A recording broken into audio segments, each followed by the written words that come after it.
مجھے سوچنے سمجھنے کی تھوڑی سی مہلت مل جائے تو میں فرحات کو یہاں سے زندہ نہیں جانے دوں گی۔ اس کی بات پوری ہوئی تو دشمن کی آواز سنائی دی۔ وہ بڑی جلدی میں تھا، کہہ رہا تھا، سلطانہ، میں ایک پرابلم میں پڑ گیا ہوں، صرف اتنا سمجھانے آیا ہوں۔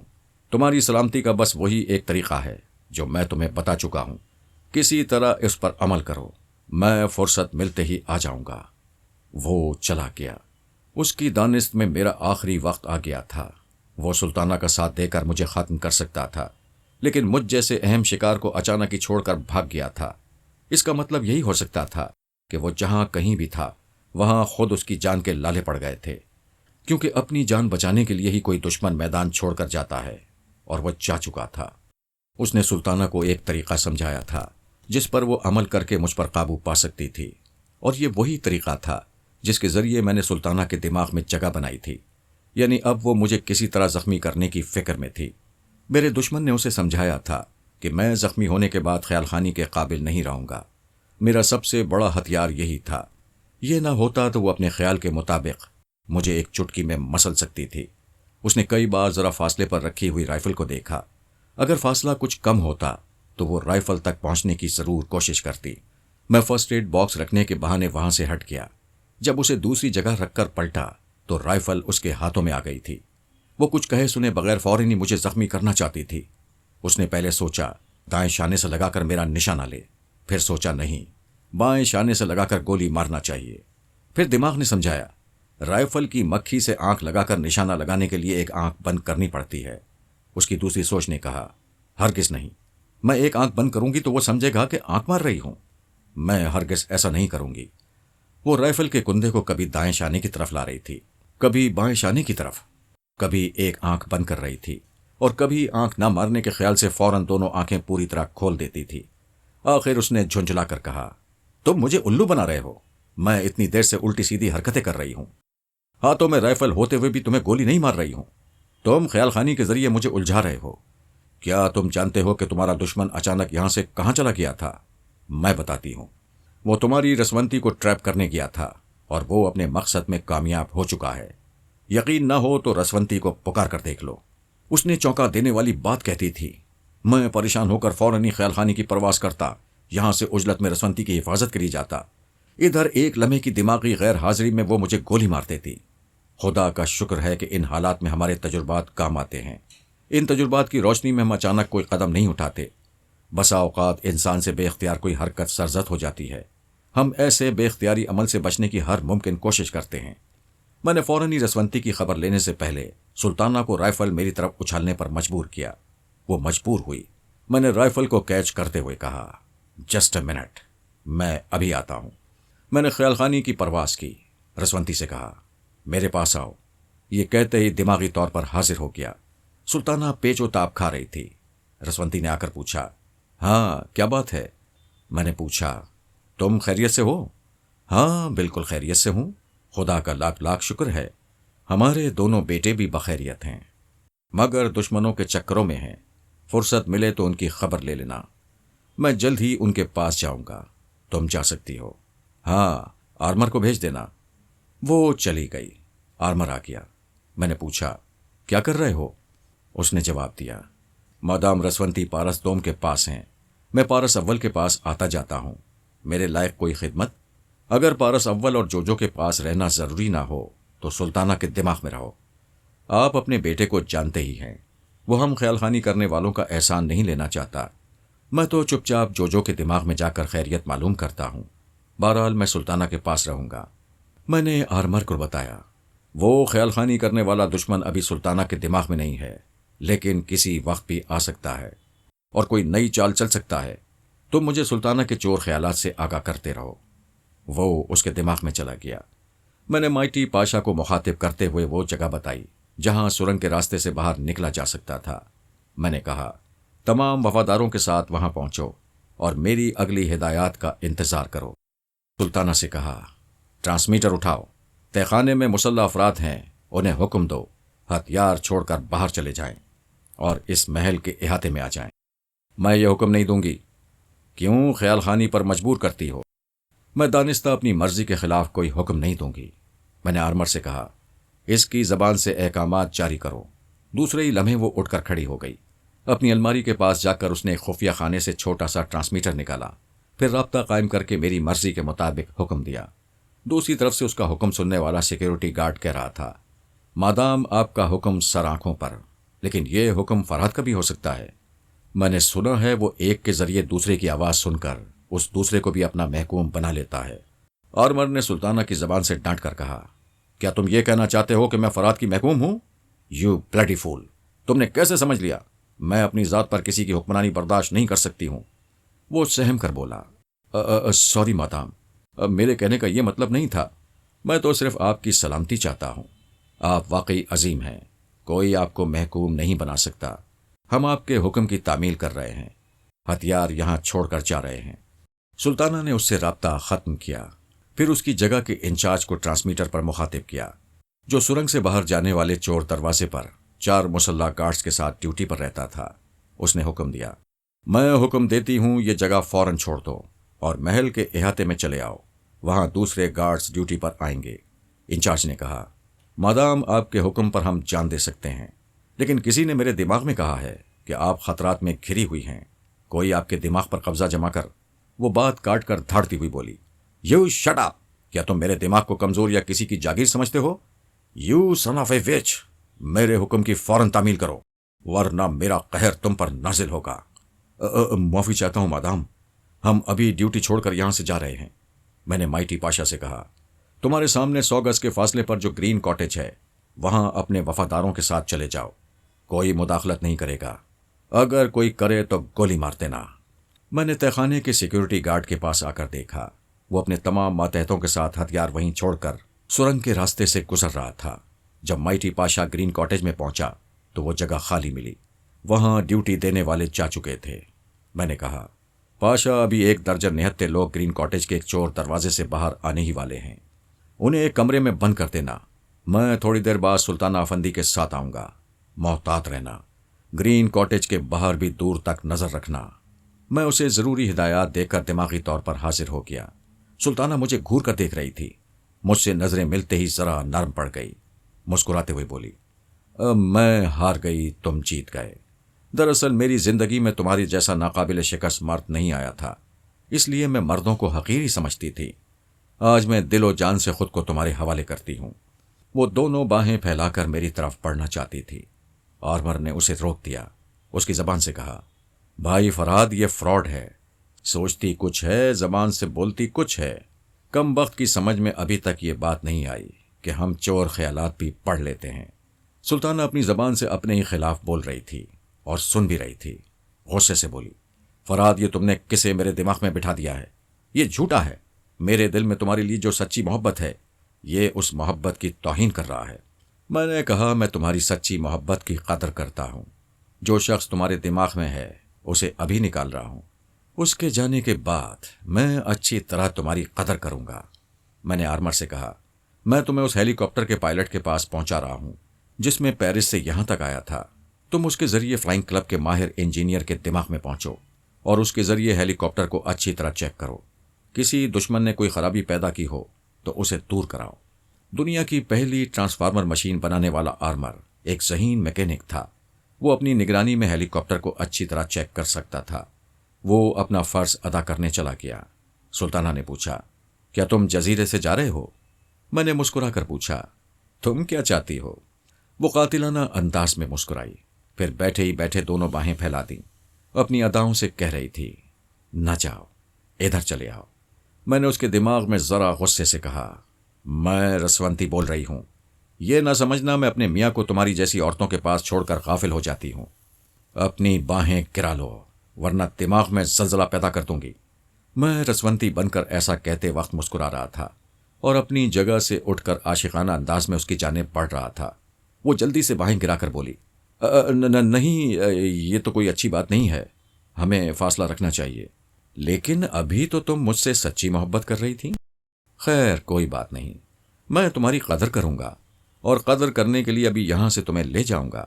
وہ پریشان ہو کر بولی، میں نہیں جاؤں گی، تم مجھے کہاں لے جاؤ گے؟ دنیا دے اس نکڑے جتھے بندہ نہ بندے دی ذات ہووے۔ یہ تم کون سی زبان بول رہے ہو؟ میں اس ٹکڑے کی زبان بول رہا ہوں جہاں سے میں نے ٹیلی پیتھی کا علم حاصل کیا ہے۔ چلو تمہیں بھی یہ علم سکھا دوں گا۔ وہ جانا نہیں چاہتی تھی۔ میں نے رائفل کو ایک طرف پھینکا، پھر اطمینان سے چلتا ہوا پلنگ کے نیچے پہنچ گیا۔ رائفل اس کے سامنے تھی، لیکن وہ اٹھا نہیں سکتی تھی۔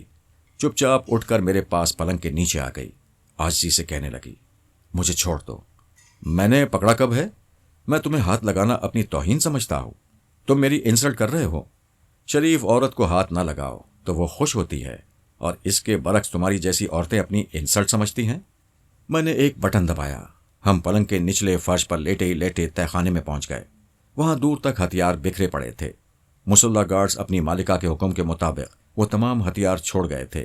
میں چاروں طرف سے گھرا ہوا تھا، اگرچہ آسانی سے سلطانہ کو یرغمال بنا کر لے جا رہا تھا، تاہم دشمن خیال خانی کرنے والا کسی وقت بھی آ کر پانسا پلٹ سکتا تھا۔ پھر سلطانہ سے کہا، میں ہر وقت تمہارے دماغ میں نہیں رہ سکتا، سیدھی طرح میرے آگے آگے چلتی رہو۔ اگر رسونتی دوبارہ آئے گی تو تمہیں میرے ساتھ دیکھ کر تمہاری کھوپڑی الٹا دے گی۔ وہ چپ چاپ میرے آگے آگے سرنگ میں داخل ہوئی۔ میں نے مائٹی پاشا سے معلوم کیا، جو لوگ یہاں ہتھیار چھوڑ گئے تھے ان سب کو ایک کمرے میں بند کر دیا گیا تھا۔ میرے لیے باہر ایک گاڑی تیار تھی۔ پاشا یقین سے کہہ رہا تھا کہ گرین کاٹیج کے باہر آس پاس نہ کوئی ہے، نہ کسی قسم کا خطرہ ہے، لیکن میرا دل نہیں مان رہا تھا۔ وہ دشمن خیال خانی کرنے والا ضرور کوئی چال بچھا کر گیا ہوگا۔ میں سرنگ سے گزرتا ہوا خیال خانی میں مصروف تھا، لیکن راستے کا بھی دھیان تھا۔ سلطانہ آگے جا رہی تھی، اس کی طرف سے فی الحال کوئی اندیشہ نہیں تھا۔ میں نے آرمر کو مخاطب کیا۔ اس نے کہا، ہیلی کاپٹر میں کوئی خرابی نہیں ہے، میں پوری طرح مطمئن ہوں۔ میں نے کہا، اب تم فلائنگ کلب کے 2-4 اہم اور ذمہ دار افراد کے دماغوں میں آتے جاتے رہو، میں بھی انہیں ٹریپ کروں گا، کیونکہ فلائنگ کلب کی ضروری کارروائیوں پر عمل کیے بغیر یہاں سے جا رہا ہوں۔ ہم سرنگ کے آخری سرے پر آ گئے۔ چور دروازے کو کھولا تو دوسری طرف مائٹی پاشا استقبال کے لیے کھڑا ہوا تھا۔ میں نے ایک کمرے میں آ کر کہا، میں 5 منٹ بعد یہاں سے نکلوں گا، لیکن مادام ابھی جائیں گی، ان کے ساتھ تم میں سے کوئی جائے گا۔ تمام وفادار میرے حکم پر جان دینے کو تیار تھے۔ ان میں سے ایک سلطانہ کے ساتھ اس کمرے سے نکلا، پھر کاٹیج کے باہر آ گیا۔ باہر اچھی طرح نگرانی ہو رہی تھی، دور دور تک کوئی دشمن نظر نہیں آ رہا تھا۔ ہمیں فلائنگ کلب تک لے جانے والی گاڑی کاٹیج سے 10 قدم کے فاصلے پر تھی۔ اس گاڑی کو بھی اچھی طرح چیک کر لیا گیا تھا۔ اتنی احتیاط کے باوجود اچانک ہی کاٹیج کے قریب والی ڈرین لائن یعنی گٹر کا آہنی ڈھکن اوپر کو اٹھا۔ اندر سے ایک سر اور 2 ہاتھ باہر آئے۔ ان ہاتھوں میں ٹیلیسکوپ لگی ہوئی رائفل تھی۔ اس نے سلطانہ کے ساتھ جانے والے کا صحیح نشانہ لیا، پھر گولی چلا دی۔ وہ وفادار چیخ مار کر زمین پر گر کر تڑپنے لگا۔ دوسرے وفاداروں نے فائرنگ کا سمت کا اندازہ کرتے ہی تڑا تڑ فائرنگ شروع کر دی۔ گولی لگنے والے ساتھی کو اٹھا کر کاٹیج میں لے آئے۔ وہ بال بال بچا تھا، مکاری سے چیخ کر زمین پر گرا تھا تاکہ گولی چلانے والا مطمئن ہو جائے اور آئندہ فائر نہ کرے۔ میری خیال خانی کے مطابق 4 وفادار سلطانہ کو اٹھا کر گاڑی کے اندر لے گئے، پھر اسے سٹارٹ کر کے وہاں سے جانے لگے۔ گٹر کا ڈھکن بند ہو چکا تھا۔ وہ فائر کرنے والا واقعی مطمئن ہو گیا تھا۔ میرے ایک وفادار نے قریب جا کر ڈھکن کو اٹھایا، ایک طرف پھینک دیا۔ اندر سے فائرنگ ہوئی۔ اس وفادار نے ہینڈ گرنیڈ کی چابی دانتوں سے دبا کر کھینچی، اسے گٹر میں ڈالا، پھر دوڑتا ہوا دور چلا گیا۔ رات کی خاموشی میں زوردار دھماکہ دور تک گونجا تھا۔ سلطانہ کی گاڑی تھوڑی دور تک خیریت سے گئی۔ دشمن خیال خانی کرنے والے نے نہ جانے کہاں کہاں مسلح الاکاروں کو چھپا کر رکھا تھا۔ انہیں اچھی طرح سمجھا دیا تھا کہ سلطانہ کے ساتھ کوئی بھی آنے والا فراد ہی ہوگا، لہٰذا اسے گولیوں سے بھون دیا جائے۔ اس کا پہلا اعلی کار میرے دھوکے میں میرے وفادار کو گولی مارنے میں ناکام رہا تھا۔ دوسرے اعلی کار اب سلطانہ کی گاڑی پر فائرنگ کر رہے تھے۔ اسے ہاتھوں سے نکلتے دیکھ کر انہوں نے بھی کئی بم کے دھماکے کیے۔ ظاہر ہے ان حالات میں گاڑی بچ نہیں سکتی تھی۔ دھماکوں سے اس کے چیتڑے اڑ گئے۔ میں نے سلطانہ اور 4 وفاداروں کے دماغ میں پہنچنے کی ناکام کوششیں کیں، پھر چند ساتوں کے لیے ماتمی انداز میں سر کو جھکا لیا۔ یہ محض رسمی نہیں تھی، مجھے اپنے وفاداروں کی موت کا دلی صدمہ پہنچ رہا تھا، اور ایسے وقت مادام سلطانہ آفندی کے لیے ایک ذرا افسوس نہیں ہو رہا تھا۔ میں نے چپ چاپ وہ گرین کاٹیج چھوڑ دیا۔ اس گاڑی کی تباہی سے دشمنوں کو یقین ہو چکا ہوگا کہ مادام کے ساتھ ضرور فرحات بھی مارا گیا ہے۔ میں چھپ چھپا کر سمندر کے ساحل تک آ گیا، وہاں ایک کار والے سے لفٹ حاصل کی، پھر فلائنگ کلب پہنچ گیا۔ پورے جزیرے میں ہلچل سی مچ گئی تھی۔ مسلسل فائرنگ کے علاوہ بم کے کئی دھماکے ہوئے تھے۔ سبھی تجسس میں مبتلا تھے کہ یہ کیا ہو رہا ہے اور یہ کہاں ہو رہا ہے۔ ہیلی کاپٹر کا پائلٹ میرا منتظر تھا۔ میں نے اور آرمر نے وہاں کے 2 انچارج افسران کو قابو میں کیا۔ انہیں اپنے ساتھ ہیلی کاپٹر تک لے گئے۔ میں دونوں سے مصافحہ کر کے اس میں سوار ہوا۔ میرے ہیلی کاپٹر نے پرواز شروع کر دی۔ دوسرے ذمہ دار لوگ دوڑتے ہوئے آ رہے تھے، افسران سے کہہ رہے تھے یہ غیر قانونی پرواز ہے۔ ان میں سے ایک افسر نے کہا ہم نادان نہیں ہیں، ہم بھی غیر قانونی پرواز کو سمجھتے ہیں، پھر آپ نے پرواز کی اجازت کیوں دی؟ دوسرے افسر نے جواب دیا ہم فلائنگ کلب کے افسران ہیں، یہاں سے کسی بھی ہیلی کاپٹر کو جانے سے روک سکتے ہیں لیکن خیال خانی کی پرواز کو نہیں روک سکتے، کیونکہ ٹیلی پیتھی کا طیارہ ہمیشہ دماغوں کے رن وے سے پرواز کرتا ہے اور اس کے لیے کوئی قانون نہیں ہے۔ ان کی بحث کے دوران میرا ہیلی کاپٹر جزیرے سے بہت دور نکل گیا تھا۔ میں اور آرمر وہاں کے تمام افسرانوں کے دماغ میں پہنچ رہے تھے، جس کے نتیجے میں وہ آس پاس کے دوسرے ممالک کو اس غیر قانونی پرواز کی اطلاع نہیں دے پا رہے تھے۔ میں نے پاشا سے کہا اب اپنے اپنے گھروں میں جا کر آرام کرو۔ جن 4 وفاداروں نے میرے لیے جان دی ہے ان کے وارثوں کو صبح تک $1,00,000 ادا کر دینا۔ میں جزیرے سے نکل چکا ہوں۔ وہ پریشان ہو کر بولا جناب آپ کے جانے کے بعد یہاں کے پولیس والے اور دوسرے خیال خانی کرنے والے مجھے زندہ نہیں چھوڑیں گے۔ تم جزیرے کے سب سے بڑے بدماش کہلاتے ہو اور سب سے زیادہ ڈرپوک ہو۔ جناب میں پہلے ڈرپوک نہیں تھا، آپ نے میری توقع سے زیادہ دولت اور ہیرے جواہرات دیے ہیں۔ اب یہ سوچ کر ڈرتا ہوں کہ مر جاؤں گا تو اتنی ساری دولت کا کیا بنے گا۔ میں نے ہنستے ہوئے کہا فکر نہ کرو، تم میں سے کسی وفادار پر آنچ نہیں آئے گی۔ میں نے آرمر سے کہا اب میں اپنے دونوں بیٹوں کی خبر لوں گا، تم ذرا مائٹی پاشا اور دوسرے وفاداروں کا خیال رکھنا، انہیں پریشان کرنے والوں کو فرات بن کر سمجھانا کہ جزیرے میں جو کچھ ہوا ہے اس کا ذمہ دار فرات تھا، اس کے باقی ساتھیوں کو قانونی گرفت میں نہ لایا جائے ورنہ اس جزیرے میں دن رات تباہیاں آتی رہیں گی۔ میں اسے ضروری ہدایات دے کر دماغی طور پر حاضر ہو گیا۔ ہیلی کاپٹر یونان کی سرحد پار کر رہا تھا۔ میں جلد ہی پیرس پہنچنے والا تھا۔ وہاں کے ذمہ دار افسران کو اپنی آمد کی اطلاع دینے کے بعد سوچا کہ پیرس کی رہائش گاہ میں پہنچ کر آرام سے دونوں بیٹوں کے پاس جاؤں گا۔ ویسے بھی ان دونوں کی ضد اور حوصلوں نے یہ اچھی طرح سمجھا دیا تھا کہ مجھے ان کی فکر نہیں کرنی چاہیے۔ ایلفریڈ مونو کھانے کے بعد پی رہا تھا اور پارس جوجو کو بور کر رہا تھا۔ بڑے سرور میں کہہ رہا تھا میں جنات کے وجود کو تسلیم نہیں کرتا، اگر وجود ہوا بھی تو میں خود ہی بہت بڑا جن ہوں۔ استنبول کے بڑے بڑے سورما میرا نام سن کر کانپ جاتے ہیں۔ تم فکر نہ کرو، میں تمہاری بیوی پر جن کا سایہ نہیں رہنے دوں گا، اسے بھگا دوں گا۔ پارس نے ایلفریڈ سے کہا کہ جوجو پر کسی کا سایہ ہے، شاید کوئی جن اس پر عاشق ہو گیا ہے، اسی لیے اس کے شوہر کو بھی پاس آنے نہیں دیتا۔ ایلفریڈ بلا کا عیاش تھا، جوجو کو دیکھ کر مچل رہا تھا۔ اس نے موقع سے فائدہ اٹھا کر کہا میں جوجو کے پاس جاؤں گا اور اس جن کو بھگا دوں گا۔ پارس نے کچھ سوچ کر ہی اس کے سامنے جنات کا مسئلہ چھیڑا تھا۔ اس نے کہا مسٹر مونوزو، آپ جانتے ہیں ہمیں شراب سے نفرت ہے، لہٰذا ہم خوابگاہ میں جا رہے ہیں۔ وہ ہنستے ہوئے بولا میرے بغیر جاؤ گے تو وہ جن اٹھا کر پٹکے گا۔ پارس نے کہا خوابگاہ کا دروازہ کھلا رہے گا، تمہارے آنے کے بعد بند ہوگا۔ وہ جوجو کے ساتھ جانے لگا۔ ایلفریڈ مونوزو نے کہا میں یہاں تمہارے بغیر نہیں رہ سکوں گا، ابھی 10-15 منٹ میں آ رہا ہوں۔ پارس نے خوابگاہ میں آ کر جوجو سے کہا آرام سے بستر پر لیٹ جاؤ۔ وہ کہنے لگی مجھے ڈر لگ رہا ہے، یہ آدمی اچھا نہیں ہے، ابھی یہاں آنے کو کہہ رہا تھا۔ آنے دو، میں اس کے سر سے عیاشی کا جن اتار دوں گا۔ تم اطمینان سے لیٹ کر آنکھیں بند کرو اور دماغ کو ہدایات دے کر سو جاؤ۔ اس نے مسکرا کر پارس کو دیکھا، پھر آرام سے لیٹ کر آنکھیں بند کر لیں۔ پارس نے ٹیلی فون کا ریسیور اٹھا کر بابا صاحب کے ادارے کا ایک نمبر ڈائل کیا۔ وہ نمبر صرف فرحات کی فیملی کے لیے مخصوص تھا۔ سراغ لگانے والے یہ معلوم نہیں کر سکتے تھے کہ وہ نمبر کس کا ہے اور پیرس کے کس علاقے میں بات کی گئی ہے۔ جلد ہی رابطہ قائم ہو گیا۔ پومی کی آواز سنائی دی۔ پارس نے کہا میں ہوں علی تیمور، آپ انکل آرمر سے رابطہ کرا دیں۔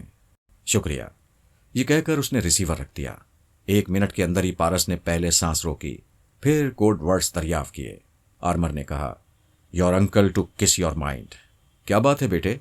انکل میں جوجو کو لے کر استنبول پہنچ گیا ہوں، آپ فوراً فرانسیسی سفیر سے رابطہ قائم کریں، اس کو بتائیں کہ ہم استنبول میں ایلفریڈ کے مہمان ہیں، لیکن ہمارا میزبان شیطان ہے، کسی وقت بھی بات بگڑنے والی ہے۔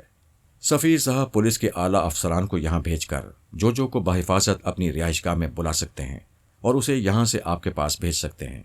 اور تم، کیا تم نہیں آؤ گے؟ میں کچھ دنوں بعد آؤں گا۔ تمہارے پاپا کہاں ہیں؟ تم جزیرے سے کیسے آ گئے اور اب یہاں کیوں نہیں آنا چاہتے؟ یہ سوالات بعد میں بھی کیے جا سکتے ہیں۔ مجھے ٹیلی پیتھی کی صرف اسی حد تک ضرورت تھی۔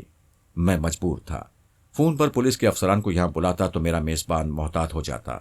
بہرحال میں آئندہ آپ کو زحمت نہیں دوں گا۔ بیٹے، یہ کیسی غیروں والی باتیں کر رہے ہو؟ اس میں غیریت کی کوئی بات نہیں ہے۔ میں اپنی زندگی اپنے طور پر گزارنا چاہتا ہوں۔ پلیز آپ دیر نہ کریں۔ میرا میزبان ایلفرڈ آ رہا ہے۔ آرمر چلا گیا۔ ایلفرڈ نشے میں جھومتا ہوا خوابگاہ میں آیا، پھر مسکراتے ہوئے بولا، کیا دروازہ بند کر دوں؟ پارس نے کہا، تمہارے گھر کا دروازہ ہے، کھلا رکھو یا بند کر دو، مگر یاد رکھو دروازہ بند ہوگا تو بھاگنے کا راستہ نہیں ملے گا۔ اس نے چونک کر پوچھا، کیا مطلب؟ تم کہنا کیا چاہتے ہو؟ یہی کہ تم جن کو بھگانے آئے ہو۔ دروازہ بند ہوگا تو کہاں سے بھاگے گا؟ وہ زوردار قہقہ لگا کر بولا، جوان تم باتیں ایسی کرتے ہو کہ چکرا کر رکھ دیتے ہو۔ وہ لڑکھڑاتے ہوئے ذرا آگے بڑھا، پھر جوجو کی طرف دیکھ کر بولا، ارے یہ تو سو رہی ہے، بھائی اسے فوراً جگاؤ۔ حسن نیند میں اور قیامت جگا دیتا ہے۔ مسٹر ایلفرڈ، تمہارے بیوی بچے تو ہوں گے؟ بالکل نہیں، کون یہ مصیبت پالتا ہے؟ میں جب چاہتا ہوں شادی رچاتا ہوں، پھر 2-4 دن میں اس شادی کو بھلا کر ایک نئی کر لیتا ہوں۔ اگر تم شادی کرتے تو آج تمہاری بیٹی میری بیوی کی ہم عمر ہوتی۔ یہ کیا بکواس ہے؟ نہ میری بیوی ہے نہ بیٹی ہے، نہ میں کسی لڑکی کی عمر پوچھتا ہوں، بس آم کھاتا ہوں، پیڑ نہیں گنتا۔ آج سے تم گنو گے، دوسروں کی بہنوں اور بیٹیوں کی عزت بھی کرو گے، اور آج کے بعد تم مہمان نوازی کے بہانے کسی مہمان کی عزت سے نہیں کھیلو گے۔ وہ ہنستے ہوئے بولا، کیا تم میری آئندہ زندگی کا ٹائم ٹیبل بنا رہے ہو؟ ہاں، میں چاہتا تو استنبول کے فلائنگ کلب میں ہی تم سے الگ ہو جاتا اور بیوی کے ساتھ کسی ہوٹل میں قیام کرتا، لیکن میں نے سوچا ایک تو دشمن میرے پیچھے ہیں، ہوٹل میں قیام کرنا مناسب نہ ہوگا، دوسرے تم عیاش ہو، آج سے تمہارا مزاج بدلنا ہوگا۔ وہ قہقہ لگاتے ہوئے ایک طرف سے دوسری طرف جاتے ہوئے بولا، تم تو اتنے اعتماد سے کہہ رہے ہو جیسے اپنے باپ کے گھر میں ہو۔ ابے الو کے پٹھے، یہ میرا محل ہے، میرا قلعہ ہے، ایک چونٹی بھی اندر نہیں آ سکتی، اور تمہارے جیسے چونٹے میری اجازت کے بغیر باہر نہیں جا سکتے۔ وہ پلٹ کر دروازے کی طرف جانا چاہتا تھا۔ پارس نے ایک الٹا ہاتھ منہ پر جما دیا۔ وہ اپنا توازن قائم نہ رکھ سکا، ایک صوفے سے جا کر ٹکرایا، پھر اس صوفے کے ساتھ فرش پر گر پڑا۔ ایک ہی ہاتھ میں نشہ ہرن ہو گیا۔ وہ ایک نوجوان سے فولادی چوٹ کھانے کی توقع نہیں کر سکتا تھا۔ اس کی ناک اور بانچوں سے خون رسنے لگا تھا۔ پہلے تو اس نے آنکھیں پھاڑ پھاڑ کر پارس کو دیکھا، پھر آستین سے لہو پونچھتے ہوئے کہا، تو نے مجھ پر ہاتھ اٹھا کر اپنی موت کو دعوت دی ہے، تو یہاں سے زندہ نہیں جائے گا۔ وہ تکلیف سے کرراتا ہوا فرش پر سے اٹھا، دوسری بار دروازے کی طرف جانا چاہتا تھا۔ پارس نے پیچھے سے کالر پکڑ کر کہا، میں دوسرا ہاتھ جماؤں گا تو مر جاؤ گے۔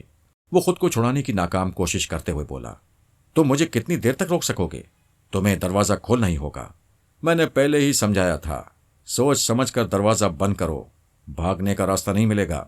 اس کا مطلب ہے وہ جن والی بات جھوٹی تھی؟ بالکل سچی ہے۔ میری بیوی پر جس کا سایہ ہے وہ کسی کو قریب نہیں آنے دیتا، صرف ایک ہاتھ جما کر بھاگنے کا راستہ یاد دلاتا ہے۔ کیا تم اب بھی جن کے وجود سے انکار کرو گے؟ وہ یک بار کی چیخنے لگا، ہیلپ ہیلپ، مجھے بچاؤ مجھے بچاؤ۔ پارس نے ایک ہاتھ کے شکنجے میں اس کے جبڑوں کو جکڑ لیا۔ اس کی آواز بند ہو گئی، دیدے پھیلنے لگے۔ اسے یوں لگ رہا تھا جیسے جبڑے آہنی شکنجے میں ہیں اور اب ٹوٹنے ہی والے ہیں۔ کوئی دروازے پر دستک دیتے ہوئے پوچھ رہا تھا، باس آپ کے چیخنے کی آواز آئی ہے، آپ خیریت سے تو ہیں؟ دروازہ کھولیے یا جواب دیجیے۔ پارس نے جبڑوں پر سے گرفت ڈھیلی کر دی، پھر کہا، کسی کو مدد کے لیے بلاؤ گے تو آنے والے تمہاری لاش ہی لے کر جائیں گے۔ اسے پارس کی قوت اور بے رحمی کا اندازہ ہو گیا تھا۔ اس نے اونچی آواز میں کہا، مجھے ڈسٹرب نہ کرو، جاؤ یہاں سے۔ کیا میں نشے میں چیختا ہوں؟ کیا تم لوگ سمجھتے ہو کہ میں نشے میں ہوں؟ دروازے کے اس پار جاتے ہوئے قدموں کی آواز سنائی دی۔ ایلفرڈ کسیانی ہنستے ہوئے بولا، ہم تو بہت اچھے دوست ہیں، آئندہ بھی اچھے دوست بن کر رہ سکتے ہیں۔ بھائی غلطی ہر انسان سے ہوتی ہے، بلکہ ہر پینے والا تھوڑی بہت بدماشی کرتا ہے، پھر ہوش میں آ کر توبہ کر لیتا ہے۔ میں ہوش میں آ گیا ہوں، تم آرام کرو، مجھے جانے دو۔ ایسی جلدی بھی کیا ہے، آرام سے صوفے پر بیٹھو اور اپنے پچھلے گناہوں کو یاد کرو۔ تم نے اپنی دولت سے اور کرائے کے بدماشوں سے کتنی ہی معصوم لڑکیوں کو اٹھوایا ہے۔ تمہارے جیسا شیطان 2-4 لات گھونسے کھا کر انسان نہیں بن سکتا۔ تم میرے ساتھ کیا سلوک کرنا چاہتے ہو؟ اس سے بدتر سلوک اور کیا ہو سکتا ہے کہ تم اپنے گھر میں بے بس ہو، اپنی دولت سے اور مسلح محافظوں سے مدد حاصل نہیں کر سکتے۔ تم اپنی خوابگاہ میں آنے والی مجبور لڑکیوں سے زیادہ مجبور ہو۔ میں نے تمہاری پٹائی کی، تم کمزور عورتوں کی طرح مار کھا کر رہ گئے۔ ہاں، تم درست کہتے ہو، لیکن تم کب تک غالب رہو گے؟ ابھی نہ صحیح صبح تو دروازہ کھولنا ہی ہوگا۔ تم مجھے کب تک مجبور قیدی بنا کر رکھو گے؟ ایک شرم والے کی بے عزتی تنہائی میں بھی ہو تو وہ شرم سے مر جاتا ہے، مگر تم انتظار کر رہے ہو کہ دروازہ کھلے گا تو مسلح محافظوں کے سامنے میں تمہارا کچھ نہیں بگاڑ سکوں گا۔ وہاں تمہاری عزت رہ جائے گی اور تم مجھ سے انتقام لے سکو گے، لیکن تمہاری عزت نہیں رہے گی۔ تمہارا بگڑا ہوا حلیہ لوگوں کو بتائے گا کہ آج رات تم نے کسی لڑکی کو نہیں، اپنی بد نصیبی کو خوابگاہ میں بلایا تھا۔ وہ کہنے لگا، مجھے رپورٹ ملی ہے کہ تم نے خوابگاہ میں آ کر فون کے ذریعے پیرس میں کسی سے رابطہ قائم کیا تھا، لیکن لائن کٹ گئی اور اس کے بعد تم نے دوبارہ فون نہیں کیا۔ میری سمجھ میں نہیں آتا کہ تم کس بنا پر مجھے یہاں قید کر رہے ہو، جبکہ تمہیں کہیں سے امداد نہیں پہنچے گی۔ پارس نے اس کے منہ پر ایک کپڑا ٹھونسنا چاہا۔ وہ انکار میں جد و جہد کرنے لگا۔ پارس نے سر کے بالوں کو مٹھی میں جکڑا تو اس نے چیخنے کے لیے منہ کھولا۔ چیخ نکلنے سے پہلے ہی کپڑا منہ میں بھر گیا۔ ایک دوسرا کپڑا اس کے منہ سے باندھ دیا گیا۔ وہ کپڑے کو کھولنے کے لیے اپنا ہاتھ استعمال کرنا چاہتا تھا۔ پارس نے اس کا ہاتھ پیچھے کی طرف موڑا۔ وہ چپ چاپ خود کو بندھوانا نہیں چاہتا تھا، رہائی پانے کے لیے بھرپور جد و جہد کر رہا تھا، لیکن ناکام ہو رہا تھا۔ اس کے دونوں ہاتھ بھی پشت پر بندھ گئے۔ پارس اسے دھکا دیتا ہوا باتھ روم میں لے گیا۔ وہاں شیو کرنے کا سامان رکھا ہوا تھا۔ اس نے بلیڈ سے اس کا آدھا سر مونڈ دیا، آدھی مونچھ صاف کر دی، قمیض کو جگہ جگہ سے پھاڑ دیا، پتلون کو گھٹنے سے پھاڑ کر الگ کر دیا۔ وہ گڑ گڑا کر کہہ رہا تھا، مجھے معاف کر دو، میں اس ہولیے میں باہر نہیں جا سکوں گا، کسی کو منہ نہیں دکھا سکوں گا۔ تمہیں شرم دلانے کا یہی ایک راستہ رہ گیا تھا۔ تم چاہو تو اب باہر جا سکتے ہو یا اسی خوابگاہ میں چھپ کر رہ سکتے ہو۔ دروازے پر دستک ہونے لگی۔ پارس اسے باتھ روم سے نکال کر خوابگاہ میں لایا، پھر دروازے کے پاس آ کر پوچھا، کون ہے؟ جواب ملا، میں یہاں کا پولیس آفیسر ہوں۔ اگر تم علی تیمور ہو تو دروازہ کھول دو، ہم تمہاری حفاظت کے لیے آئے ہیں۔ ایلبرٹ نے گڑ گڑا کر کہا، فار گاڈ سیک، ابھی دروازہ نہ کھولنا۔ یہ پولیس والے یہاں کیسے پہنچ گئے؟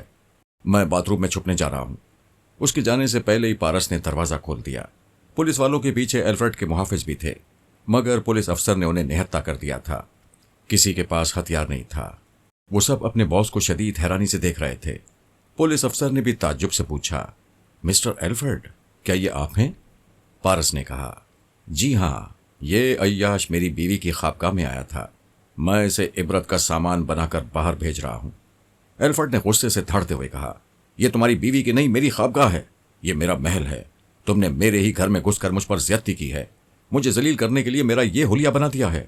میں ایک شریف اور معزز شہری ہوں، قانون تمہیں اس زیادتی کی سزا دے گا۔ اچھا ہوا جو پولیس وقت پر آ پہنچی، ورنہ یہ مجھے جان سے مار ڈالتا۔ آفیسر، اسے ہتھ کڑی پہنا دو۔ پولیس آفیسر نے کہا، ہتھ کڑی تمہیں پہنائی جائے گی، تم ان میاں بیوی کو جزیرے سے غیر قانونی طور پر لائے ہو۔ یہاں کے فلائنگ کلب میں ان کے جعلی کاغذات موجود ہیں، ان کاغذات پر تمہارے دستخط ہیں اور یہ تمہارے ہیلی کاپٹر میں آئے ہیں۔ ایلفرڈ بوکھلا کر پولیس والوں کو دیکھ رہا تھا، پھر جلدی سے بولا، اب میرا خیال ہے ہمیں گھر کا معاملہ گھر میں ہی نمٹا لینا چاہیے۔ آفیسر، میں آپ سے تنہائی میں بات کرنا چاہتا ہوں، آپ کی کچھ خدمت کرنا چاہتا ہوں۔ آفیسر نے کہا، میں تمہاری خدمات حاصل کیے بغیر تمہاری غلطی معاف کرتا ہوں اور ان دونوں کو حراست میں لے کر جا رہا ہوں۔ اگر تم مسٹر علی تیمور کی زیادتیوں کے خلاف رپورٹ درج کراؤ گے تو تمہارے خلاف بھی۔ وہ جلدی سے بات کاٹ کر بولا، میں کسی کے خلاف کوئی رپورٹ نہیں درج کراؤں گا، آپ میرے اس مہمان کو بلائے جان کو لے جائیں، بڑی مہربانی ہوگی۔ خوابگاہ کا دروازہ کھلنے کے ساتھ ہی جو بیدار ہو گئی تھی۔ وہ پارس کے ساتھ پولیس والوں کی حفاظت میں وہاں سے نکلی۔ راستے میں پوچھا، ہم کہاں جا رہے ہیں؟ پولیس آفیسر نے کہا، ہمیں اوپر سے احکامات ملے ہیں، آپ دونوں اس کے مطابق فرانس کے ایک مشہور تاجر کے ہاں رات گزاریں گے، کل آپ دونوں کو پیرس بھیج دیا جائے گا۔ پارس نے کہا، صرف میری شریک حیات پیرس جائیں گی، میں کچھ روز یہاں قیام کروں گا۔ جو نے پوچھا، کیا تم یہاں رہو گے؟ کیا تم سمجھتے ہو میں تمہیں چھوڑ کر چلی جاؤں گی؟ ہم اس مسئلے پر کہیں اطمینان سے بیٹھ کر باتیں کریں گے، ابھی خاموش رہو۔ میں خاموش نہیں رہوں گی۔ تم نے یہ کیسے کہہ دیا کہ میں جاؤں گی اور تم رہ جاؤ گے؟ میں نے غلطی سے کہہ دیا تھا، مجھے معاف کر دو۔ وہ خوش ہو کر تالی بجانے کے انداز میں ہتھیلیوں کو ملاتے ہوئے بولی، بڑے 30 مار خاں بنتے تھے، کبھی مجھ سے معافی نہیں مانگتے تھے، آج منگوا لی نا؟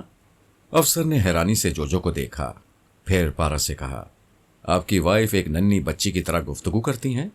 پارس نے کہا، آپ کو یقین نہیں آئے گا، یہ سچ مچ ننھی سی بچی ہے۔ کیا آپ ایک پولیس افسر کو احمق سمجھتے ہیں؟ پارس نے اس سلسلے میں بحث نہیں کی۔ اگر وہ تھوڑی دیر تک جوجو کے ساتھ رہتا تو اس کی باتوں اور حرکتوں کو دیکھ کر یقین کر لیتا، لیکن وہ جلدی سے فرانس کے تاجر کے ہاں پہنچ گئے۔ تاجر نے بڑی گرم جوشی سے استقبال کرتے ہوئے کہا، مسٹر علی تیمور، مجھ ناچیز کو البرٹو کہتے ہیں، آپ نے میرے غریب خانے میں آ کر میری عزت بڑھا دی ہے، تشریف لائیے۔ پارس اور جوجو اس کے ساتھ ایک شاندار بنگلے میں داخل ہوئے۔ پولیس والے رخصت ہو گئے۔ پارس نے کہا، مسٹر البرٹو، کوئی تکلف نہ کرنا، ہم تھکے ہوئے ہیں اور رات کے 2 بج چکے ہیں، ہم سیدھے کسی بیڈ روم میں جا کر سو جائیں گے۔ انہیں ایک خوبصورتی سے سجی ہوئی خوابگاہ میں پہنچا دیا گیا۔ پارس نے دروازے کو اندر سے بند کرنے کے بعد کہا، جو تم دیکھ رہی ہو، دشمن نے ہمیں کتنی چالاکی سے اغوا کیا تھا، جزیرے میں تمہیں پہنچا کر کس طرح انجیکشن کے ذریعے پاگل بنا دیا تھا۔ اگر میں ان کا مقابلہ نہ کرتا تو وہ تمہیں جان سے مار ڈالتے۔ کیا تم برے حالات کو سمجھ رہی ہو؟ وہ کہنے لگی، جو برا کرتا ہے اس کے برے حالات ہوتے ہیں، ہم تو نیک بچے ہیں، ہمارے نیک ہونے سے دشمن اپنی دشمنی سے باز نہیں آئیں گے۔ وہ تمہیں مار ڈالنا چاہتے ہیں یا تمہیں میری کمزوری بنا کر اپنے مقصد کے لیے مجھے ٹریپ کرنا چاہتے ہیں۔ ہم انہیں سمجھائیں گے کہ اچھے بچے ایسی حرکتیں نہیں کرتے۔ یا اللہ، تو نے اتنی اچھی بچی میرے گلے میں کیوں باندھ دی؟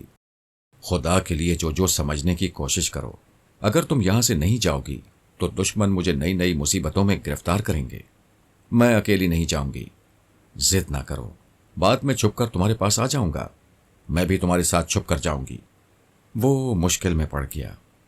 اگر ڈانٹ کر اس سے بات منواتا تو وہ رونا شروع کر دیتی، پھر اسے چپ کرانے میں صبح ہو جاتی۔ اس نے چند لمحوں تک سوچنے کے بعد کہا، میں تم سے ایک بات چھپا رہا تھا، اب نہیں چھپاؤں گا۔ وعدہ کرو وہ بات کسی کو نہیں بتاؤ گی۔ میں وعدہ کرتی ہوں، کسی کو نہیں بتاؤں گی۔ دیکھو، اصل بات یہ ہے کہ ہم دونوں ایک ہی طیارے میں جائیں گے، لیکن میں دوسرے بھیس میں رہوں گا، کسی دشمن کو تمہارے قریب نہیں آنے دوں گا۔ وہ خوش ہو کر بولی، پھر تو بڑا مزہ آئے گا، تم دوسرے بھیس میں رہو گے، دشمن تمہیں پہچان نہیں سکیں گے، سب الو بن جائیں گے، لیکن میں تمہیں کیسے پہچانوں گی؟ تم طیارے میں پہچاننا چاہو گی تو بھید کھل جائے گا۔ میں پیرس پہنچ کر میک اپ اتاروں گا، وہاں سے ہم ایک کار میں بیٹھ کر بابا صاحب کے ادارے میں جائیں گے، وہاں ہم ساری زندگی ساتھ رہیں گے، میں تمہیں کہیں جانے نہیں دوں گی۔ بھلا میں تمہیں چھوڑ کر کہاں جاؤں گا؟ میری دنیا تم ہو، میری زندگی تم ہو، لیکن ایک بات یاد رکھنا، طیارے میں مجھے تلاش نہ کرنا، میں کوئی نادان لڑکی نہیں ہوں۔ کیا اتنا نہیں جانتی کہ تمہیں تلاش کروں گی اور ڈھونڈ نکالوں گی تو دشمن پہچان لیں گے اور ہم دونوں کو نقصان پہنچائیں گے؟ دشمن تو گندے بچے ہوتے ہیں نا۔ ارے واہ، تم بہت زیادہ سمجھدار ہو گئی ہو۔ وہ خوش ہو گئی، دوسرے دن جانے کے لیے راضی ہو گئی۔ پارس نے اپنے میزبان تاجر البرٹو کو سمجھا دیا تھا کہ وہ جو کے سامنے بھیس بدل کر بظاہر رخصت ہو جائے گا، جب وہ چلی جائے گی تو واپس آ جائے گا۔ آرمر نے اس کے پاس آ کر کہا، جو پیرس پہنچ کر تمہیں نہیں پائے گی تو دن رات روتی رہے گی اور ہمیں پریشان کرتی رہے گی۔ پارس نے کہا، ادارے کے جو نوجوان میری ڈمی بننے کی صلاحیت رکھتے ہیں، ان میں سے کسی کو پارس بنا کر جو کو پہلایا جا سکتا ہے۔ وہ ڈمی پیرس ایئرپورٹ پر موجود رہے گا اور جو کے ساتھ ایسا رول ادا کرے گا جیسے پارس اسی طیارے میں آیا ہو، اور اب اس کے ساتھ ادارے میں جا کر ساری زندگی ساتھ رہے گا اور اسے چھوڑ کر نہیں جائے گا۔ پارس کو اس بات کا اندیشہ نہیں تھا کہ ایک ڈمی پارس ادارے میں جو کے ساتھ طویل عرصہ گزارے گا تو دنیا بدنام کرے گی۔ ادارے کے تمام افراد جو کی دلہن بننے کے بعد بھی اس کے بچکانہ ذہن اور معصومیت کو اچھی طرح سمجھتے تھے۔ بہرحال دوسرے دن پارس اور جو اپنے میزبان کے ہاں سے 2 الگ گاڑیوں میں روانہ ہوئے۔ جو کو سمجھا دیا گیا تھا کہ وہ بھیس بدلنے کے بعد اس کے ساتھ ایئرپورٹ نہیں جائے گا، لیکن دوسری گاڑی میں پیچھے آئے گا۔ اب پیرس کے ایئرپورٹ پر ہی اس سے ملاقات ہوگی۔ اس طرح اس نے جو کو سمجھا منا کر رخصت کر دیا۔ البرٹو نے کہا، مجھے خوشی ہے کہ آپ یہاں رہ کر مجھے مہمان نوازی کا موقع دے رہے ہیں۔ پارس نے کہا، فرانس کے اعلیٰ حکام نے آپ پر بھروسہ کیا اور ہمیں آپ کے پاس بھیج دیا۔ میں معلوم کرنا چاہتا ہوں کہ مجھے آپ پر کس حد تک اعتماد کرنا چاہیے۔ مسٹر علی تیمور، میں فراز صاحب کی پوری فیملی اور فیملی کی پوری ہسٹری کو جانتا ہوں۔ آپ کی ماما اور پاپا میرے دماغ میں آئیں گے تو ان سے میری اصلیت چھپی نہیں رہے گی۔ اس سے پہلے کہ وہ آپ کو میری اصلیت بتائیں، میں ہی آپ کو بتا دوں کہ میں اپنے ملک کا سیکرٹ ایجنٹ ہوں۔ یہاں ایک تاجر کی حیثیت سے اونچی سوسائٹی میں اور بڑی بڑی سرکاری تقریبات میں مدعو کیا جاتا ہوں۔ آپ جو صاحبہ کے ساتھ نہیں گئے، اس کا کوئی خاص مقصد ہوگا، لیکن آپ مجھ پر اعتماد کریں اور اپنا مقصد بتائیں، میں بہت کام آ سکتا ہوں۔ پارس نے پوچھا، کیا آپ عیسائی ہیں؟ جی ہاں، کٹر کیتھولک ہوں۔ تنظیم والوں سے دوستی ہے؟ ایک سیکرٹ ایجنٹ جس سے دوستی کرتا ہے، اپنے ملک کی مفادات کی خاطر اس سے دشمنی بھی کر لیتا ہے، اور جو دشمن ہوتے ہیں ان سے اپنا کام نکالنے کے لیے دوستی کر لیتا ہے۔ تنظیم والوں سے میری ایسی ہی دوستی ہے۔ یہ دوستی آپ کی خاطر دشمنی میں بدل سکتی ہے۔ میں آپ کے تمام تنظیم والے دوستوں کے متعلق تفصیلی معلومات چاہتا ہوں، اور ایسے تنظیم والوں کے متعلق بھی جن سے دوستی نہ ہو لیکن کسی وجہ سے وہ آپ کی نظروں میں ہو۔ وہ دونوں ایئرپورٹ سے واپس آ رہے تھے۔ البرٹو کار ڈرائیو کر رہا تھا۔ اس نے کہا، آج ہم کار میں بیٹھ کر پورے استنبول کی سیر کریں گے۔ جن تنظیم والوں کے متعلق میں بہت کچھ جانتا ہوں ان کے بارے میں بتاتا بھی جاؤں گا، انہیں دور سے دکھاتا بھی جاؤں گا۔ اگر آپ مناسب سمجھیں گے تو ان سے ملاتا بھی جاؤں گا۔ اگر کوئی کام کا آدمی نظر آیا تو اس سے ملاقات کر سکتا ہوں۔ میں میک اپ میں ہوں، تم میرا تعارف کسی بھی حیثیت سے کرا سکتے ہو۔ وہ دوپہر سے آدھی رات تک گھومتے رہے، ہوٹل اور نائٹ کلبوں میں وہاں کی رنگینیوں کا نظارہ کرتے رہے، شراب خانوں اور قمار خانوں میں بدمست تنظیم والوں سے ملتے رہے، لیکن کوئی کام کا آدمی نظر نہیں آیا۔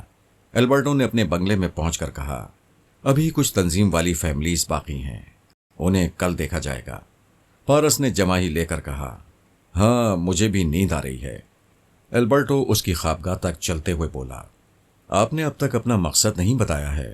اگر یہ معلوم ہو جائے کہ آپ کس لیے تنظیم والوں کے متعلق معلومات حاصل کر رہے ہیں تو شاید میں آپ کے مطلوبہ شخص کو تلاش کرنے میں کامیاب ہو سکوں۔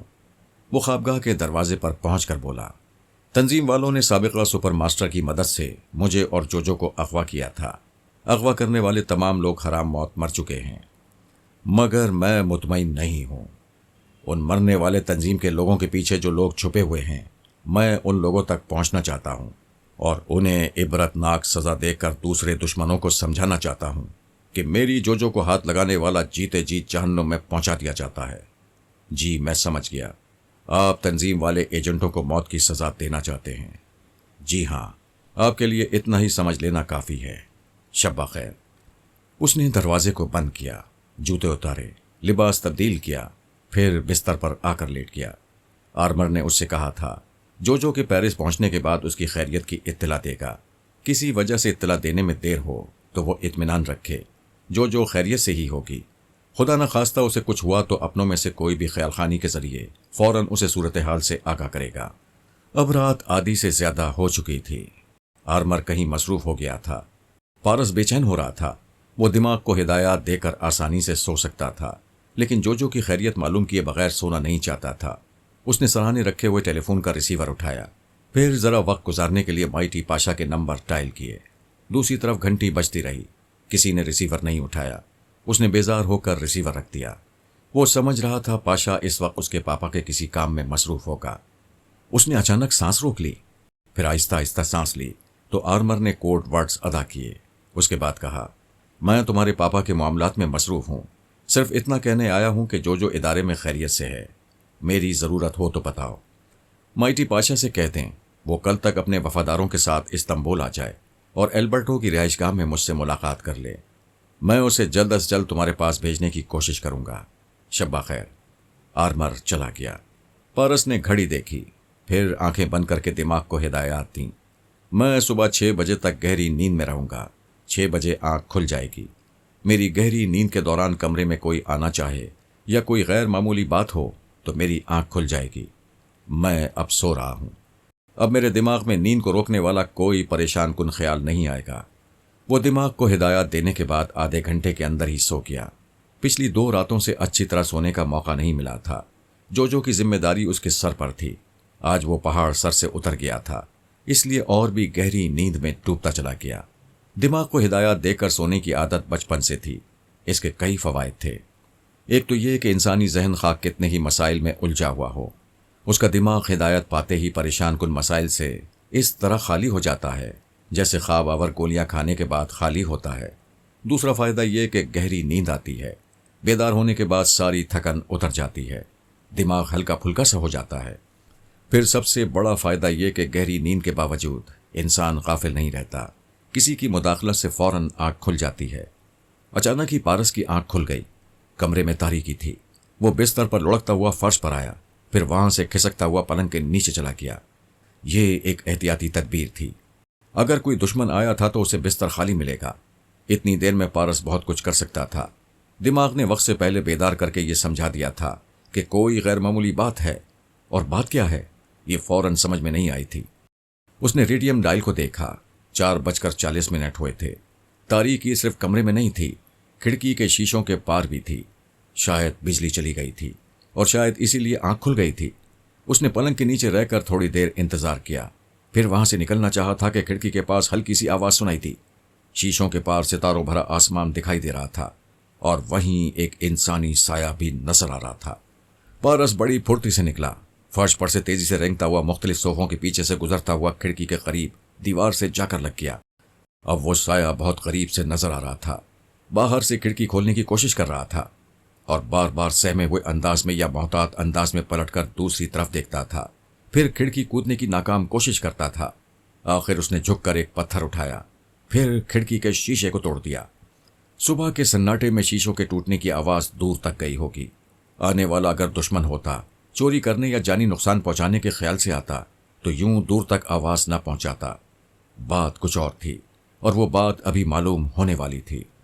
جہاں شیشہ ٹوٹا تھا وہاں وہ ہاتھ ڈال کر چٹخری گرا رہا تھا۔ تھوڑی دیر میں کھڑکی کے پٹ کھل گئے۔ پارس نے باہر سے آنے والی جو پہلی آواز سنی وہ اس کے رونے کی آواز تھی۔ وہ بچوں کی طرح اوں اوں کی آواز نکالتا ہوا آیا، جلدی سے کھڑکی کے پٹ بند کیے، پھر ایک آستین سے آنسو پوچھتا ہوا کھڑکی کے نچلے حصے میں دیوار کے ساتھ لگ کر بیٹھ گیا۔ وہ پارس سے صرف ایک ہاتھ کے فاصلے پر تھا۔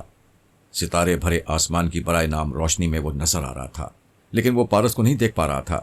شاید اس لیے کہ باہر کی روشنی سے اندر کی تاریکی میں آیا تھا، یا آنسوؤں سے دھندلی ہوئی آنکھیں دیکھ نہیں پا رہی تھیں۔ اس کے منہ سے برابر اوں اوں کی آواز نکل رہی تھی۔ وہ بہت دھیمی آواز میں کہنے لگا، چپ ہو جا ڈان مورس، چپ ہو جا۔ اگر روتے رہو گے تو وہ لوگ آواز سن کر اندر آ جائیں گے۔ تم بہادر ہو، سمجھدار ہو، چپ ہو جا، آنسو پوچھ لو۔ وہ پھر آستین سے بھیگی آنکھیں پوچھنے لگا۔ پارس نے پوچھا، تم کون ہو؟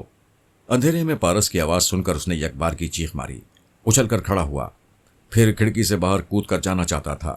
پارس نے پیچھے سے پکڑ لیا۔ وہ روتے اور گڑگڑاتے ہوئے کہنے لگا، میں بہادر اور سمجھدار نہیں ہوں، پلیز مجھے چھوڑ دو، میں تم لوگوں کے ساتھ نہیں رہوں گا، میں ڈرپوک اور بزدل ہوں، مجھے کہیں جا کر مر جانے دو۔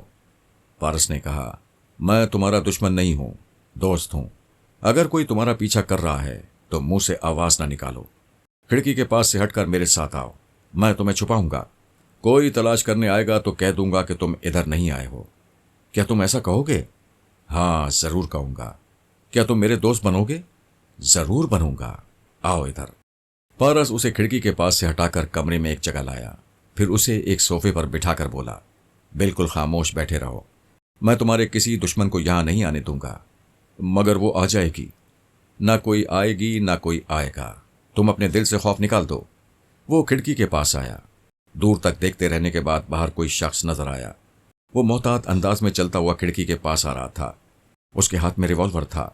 پارس نے پہچان کر کہا، مسٹر ایلبرٹو، گولی نہ چلانا، میں ہوں۔ ایلبرٹو نے پوچھا، کیا تمہاری کھڑکی کا شیشہ ٹوٹا ہے؟ میں آواز سن کر آیا ہوں۔ ہاں، اسی کھڑکی کا شیشہ ٹوٹا ہے۔ میرے کمرے میں ایک سہما ہوا نوجوان ہے، شاید کچھ لوگ اس کا تعاقب کر رہے ہیں۔ تم تھوڑی دیر باہر رہو، اگر کوئی آئے تو کہہ دینا کہ ادھر کوئی نہیں آیا۔ ان سے نمٹنے کے بعد میرے کمرے میں آ جانا۔ ایلبرٹو مین گیٹ کی طرف جانے لگا۔ پارس نے پہلے کھڑکی کے جالی دار پٹ بند کیے، پھر شیشے کے پٹ لگائے، پردہ برابر کیا، پھر سوئچ آن کیا۔ کمرہ روشن ہو گیا۔ وہ صحت مند خوبرو جوان تھا، سہمے ہوئے انداز میں صوفے پر بیٹھا ہوا تھا۔ پارس اس کے پاس آیا، اس کے شانے کو تھپکتے ہوئے بولا، ارے تم تو صورت سے بہادر لگتے ہو، تمہاری آنکھیں کہہ رہی ہیں کہ تم سمجھدار بھی ہو، چلو آؤ آرام سے بیٹھ جاؤ۔ شاید اپنی تعریفیں سن کر اسے حوصلہ ملا تھا۔ وہ صوفے پر آرام سے بیٹھ گیا۔ پارس نے پوچھا، کیا تمہارا نام ڈان مورس ہے؟ اس نے گھبرا کر پوچھا۔ کیا تم مجھے جانتے ہو؟ کیا مجھے ان کے پاس واپس لے جاؤ گے؟ تم کن لوگوں کی بات کر رہے ہو؟ وہ میرے انکل ٹام مورس اور سام مورس ہیں۔ آنٹی اپنی بیٹی سمارتھا کے ساتھ میری شادی کرنا چاہتی ہیں۔ میں ان کی کسی بات سے انکار کرتا ہوں تو 4 غنڈے میری پٹائی کرتے ہیں۔ مجھے چوٹ لگتی ہے اور میں رونے لگتا ہوں۔ کیا تم شادی سے انکار کرتے ہو؟ سمارتھا اچھی لڑکی نہیں ہے کیا؟ وہ تو بہت اچھی ہے، بہت حسین ہے، لیکن کوئی آدھی رات کے بعد ٹیلی فون کے ذریعے مجھے جگاتی ہے اور کہتی ہے کہ خبردار، سمارتھا سے شادی نہ کرنا، بڑی بڑی رقموں کے چیک پر یا کسی دستاویز پر دستخط نہ کرنا، اور کسی کو نہ بتانا کہ میں تم سے آدھی رات کے بعد رابطہ قائم کرتی ہوں اور تمہیں عقل کی باتیں سمجھاتی ہوں۔ کیا تم فون کرنے والی کو نہیں جانتے؟ نہیں، میں نے کبھی اسے نہیں دیکھا، صرف اس کی آواز سنتا ہوں۔ کبھی اس کی بات مان کر کسی چیک پر دستخط کرنے سے انکار کرتا ہوں تو مجھے مار پڑتی ہے۔ کیا تم بہت دولت مند ہو؟ مجھے تو کچھ پتا نہیں ہے، مگر سب لوگ کہتے ہیں میرے باپ نے میرے لیے اتنی دولت اور ایسا منافع بخش کاروبار چھوڑا ہے کہ بدنصیبی کبھی میرے دروازے پر نہیں آئے گی۔ وہ فون والی کہتی ہے کہ میں بہت بدنصیب ہوں، جب تک عقل سے اور ہمت سے کام نہیں لوں گا تب تک بدنصیب رہوں گا۔ کیا تم اپنی آنٹی اور دونوں انکل سے فون والی لڑکی کا ذکر نہیں کرتے ہو؟ میری ماں کہتی تھی ایک کی بات دوسرے کو نہ بولو، کسی کی چغلی کھانے سے گناہ ہوتا ہے۔ کیا تم فون والی کا مشورہ مان کر سمارتھا سے شادی نہیں کر رہے ہو؟ ہاں، وہ اچھا مشورہ دیتی ہے، بھلا میری شادی کیسے ہو سکتی ہے؟ ابھی تو میں بچہ ہوں۔ پارس نے اس قداور جوان کو سر سے پاؤں تک دیکھا۔ تم جوجو کے بھائی لگتے ہو۔ کون جوجو؟ میری بیوی ہے، شادی کے بعد بھی بچی ہے۔ کل صبح اس بچی کو روانہ کیا، آج صبح یہ بچہ مل گیا۔ تقدیر چاہتی ہے میں بچے پالنا شروع کر دوں۔ وہ خوش ہو کر بولا، کیا تم مجھے پالنا چاہتے ہو؟ پلیز تم ہی میری پرورش کرو، تم بہت اچھے، بہت نیک لگتے ہو۔ تم جب بھی چیک پر دستخط کرنے کے لیے کہو گے میں انکار نہیں کروں گا، فوراً دستخط کر دوں گا۔ اس کی باتوں سے معلوم ہو رہا تھا کہ کچھ لوگ اہم دستاویزات پر اسے دستخط کرانا چاہتے ہیں اور اس سے بھاری رقم کا چیک وصول کیا کرتے ہیں۔ پارس نے پوچھا، کیا تم اپنے گھر سے بھاگ کر آئے ہو؟ جی ہاں، وہ لوگ مجھ سے کچھ اہم کاغذات پر دستخط کرانا چاہتے تھے۔ تمہیں کیسے معلوم ہوا وہ ایسا کرنے والے ہیں؟ میں ابھی رات کو سو رہا تھا، مجھے کان کے پاس گھنٹی سنائی تھی، میری آنکھ کھل گئی۔ میں نے ریسیور اٹھا کر پوچھا، ہیلو، کیا تم وہی فون والی ہو؟ اس کی آواز میرے کان میں آئی، ہاں میں وہی ہوں۔ کل صبح تمہاری آنٹی اور دونوں انکل تمہارے لیے فیملی ڈاکٹر اور وکیل کو یہاں بلا رہے ہیں۔ ڈاکٹر یہ سرٹیفکیٹ دینے والا ہے کہ تمہاری ذہنی حالت درست ہے، تم اہم دستاویزات پر دستخط کر سکتے ہو۔ ڈان مورس، تم بہت ہی اچھے، بہت نیک ہو، میں تم سے محبت کرتی ہوں، تمہاری بھلائی چاہتی ہوں۔ ابھی رات کے 3 بجے ہیں، فوراً یہ گھر چھوڑ دو، کہیں بھاگ جاؤ، میں تمہیں کہیں راستے میں ملوں گی اور تمہیں ایک محفوظ پناہ گاہ میں پہنچا دوں گی۔ پارس نے کہا، اچھا تو تم اس کی بات مان کر گھر سے بھاگ آئے ہو؟ میں بھاگنا نہیں چاہتا تھا، مگر اس نے سمجھایا اگر میں وہاں رہوں گا اور کاغذات پر دستخط نہیں کروں گا تو وہ میری پٹائی کریں گے۔ مار کھانے کے خیال سے میری روح کانپ جاتی ہے۔ انکل ٹام مورس مجھے تہخانے میں الٹا لٹکا کر چابک سے مارتا ہے۔ تم مار کے ڈر سے بھاگ آئے، وہ فون والی تمہیں محفوظ پناہ گاہ میں پہنچانا چاہتی تھی۔ وہ ہے کہاں؟ کیا اس سے ملاقات نہیں ہوئی؟ میں گھر سے نکل کر باغیچے میں اس کا انتظار کر رہا تھا، پتہ نہیں انکل مورس کہاں سے آ گیا۔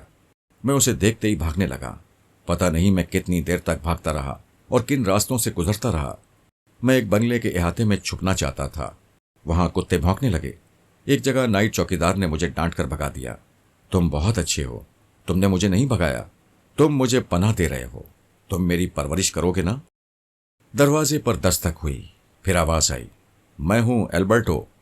ڈان نے پارس کا ہاتھ پکڑ کر کہا، دروازہ مت کھولنا، وہ لوگ آ جائیں گے۔ گھبراؤ نہیں، یہاں کوئی نہیں آئے گا، یہاں ہم سب دوست ہیں۔ پارس نے دروازہ کھولا، ایلبرٹو کو اس کے بچکانہ ذہن کے متعلق بتایا، اس کی روداد سنائی، پھر کہا، اس نوجوان کے لیے کچھ کرو، بیچارہ مظلوم ہے۔ ایلبرٹو نے ڈان کے قریب آ کر کہا، ہم تمہاری مدد کر سکتے ہیں، مگر اس سے پہلے ہمیں اس فون کرنے والی کو ڈھونڈنا ہوگا۔ تم اس کے بارے میں کچھ بتاؤ۔ میں کیا بتاؤں؟ میں تو اسے نہیں جانتا، میں صرف اس کی آواز سنتا ہوں۔ کیا وہ تم سے محبت کرتی ہے؟ ہاں، وہ اکثر فون پر یہی کہتی ہے۔ ایلبرٹو نے پارس سے کہا، اس کا مطلب ہے وہ لڑکی ڈان کو قریب سے جانتی ہے اور اسی گھر میں رہتی ہے۔ اور چھپ چھپ کر ٹام مورس اور سام مورس کی باتیں سنتی ہے۔ اس طرح اسے معلوم ہو گیا ہوگا کہ وہ خود غرض رشتہ دار میڈیکل سرٹیفکیٹ کی بنیاد پر اس سے اہم دستاویزات پر دستخط کرانا چاہتے ہیں۔ پارس نے ڈان سے پوچھا، تمہارے رشتہ داروں میں کتنی جوان لڑکیاں ہیں؟ بہت سی جوان لڑکیاں ہیں۔ تمہارے گھر میں کتنی ہیں؟ صرف سمارتھا ہے، وہ کسی کو میرے پاس آنے نہیں دیتی۔ کوئی رشتہ دار مجھ سے ملنے نہیں آتا۔ کیا تم بھی ملنے نہیں جاتے؟ میں جانا چاہتا ہوں، مگر انکل ٹام مورس کہتے ہیں کہ میں ان کی بیٹی سمارتھا سے شادی کروں گا تو مجھے دوسرے رشتہ داروں سے ملانے لے جائیں گے۔ کیا وہ لوگ کہیں دور رہتے ہیں؟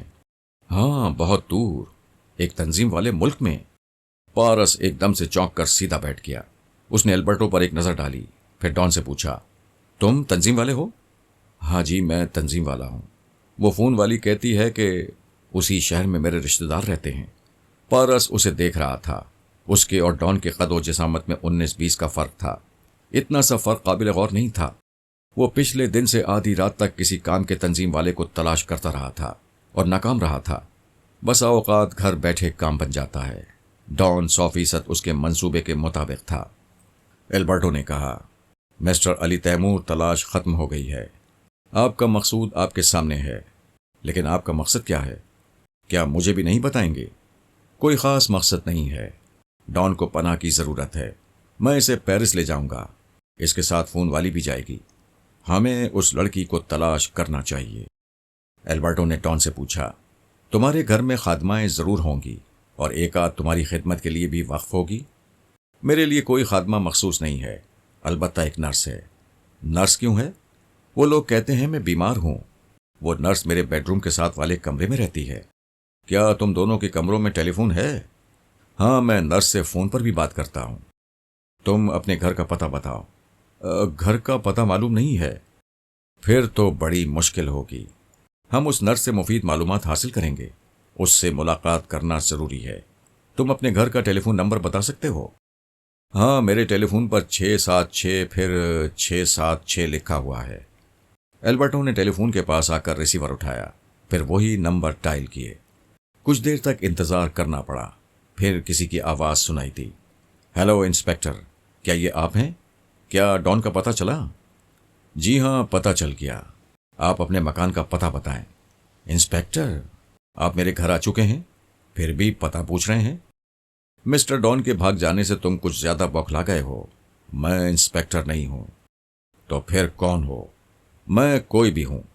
اگر یہ چاہتے ہو کہ تمہاری امانت پہنچا دوں تو پتہ بتاؤ۔ اس نے پتہ بتا دیا۔ البرٹو نے ریسیور رکھ کر کہا، مسٹر علی تیمور، پتہ معلوم ہو گیا، اب بتائیں کیا کرنا چاہتے ہیں؟ پارس نے کہا، میرا خیال ہے میری طرح تم بھی نرس کو فون والی سمجھ رہے ہو۔ ہاں، یہی ایک عورت ہے جو ڈان کے بہت قریب رہتی ہے اور گھر والوں کی باتیں بھی چھپ کر سنتی ہوگی۔ اس سے مل کر ہی ہم کسی نتیجے پر پہنچ سکتے ہیں۔ پارس نے اس سے پتہ پوچھ کر اٹھتے ہوئے کہا، میں جا رہا ہوں، تم ڈان کا خیال رکھنا۔ ڈان نے قریب آ کر کہا، مجھے چھوڑ کر نہ جاؤ، وہ لوگ آ جائیں گے۔ میں تمہاری بھلائی کے لیے جا رہا ہوں۔ مسٹر البرٹو تمہارے محافظ ہیں، تم آرام سے اس بستر پر سو جاؤ، یہاں کوئی نہیں آئے گا۔ پارس اسے تسلیاں دیتے ہوئے بستر کے پاس لے گیا، اسے وہاں لٹا کر البرٹو کے ساتھ کمرے سے باہر آ گیا، پھر کہا، مجھے ڈان کے گھر تک پہنچا دو، میں کسی وقت بھی فون پر تم سے رابطہ قائم کروں گا۔ وہ باتیں کرتے ہوئے بنگلے سے باہر آ گئے۔ اسی وقت آرمر نے دماغ میں آ کر کوڈ ورڈز ادا کیے، پھر کہا، مائٹی پاشا فی الحال جزیرے سے نہیں آ سکے گا، وہاں زبردست فائرنگ اور دھماکے ہوئے ہیں، سلطانہ افندی ماری گئی ہے، تمام غنڈے بدماشوں کو گرفتار کیا جا رہا ہے، میں پاشا کو کسی طرح رہائی دلاؤں گا۔ تمہارے پاپا جزیرے سے جا چکے ہیں، میں نے جزیرے کے 4 وفاداروں کو تمہارے پاس پہنچا دیا ہے، وہ مین گیٹ کے باہر تمہارا انتظار کر رہے ہیں۔ پارس تیزی سے چلتا ہوا مین گیٹ کے پاس آیا، دربان نے گیٹ کو کھولا، باہر ایک کار کھڑی ہوئی تھی۔ پارس کو دیکھتے ہی 4 وفادار کار سے باہر آ گئے، اس کے سامنے اٹینشن ہو گئے۔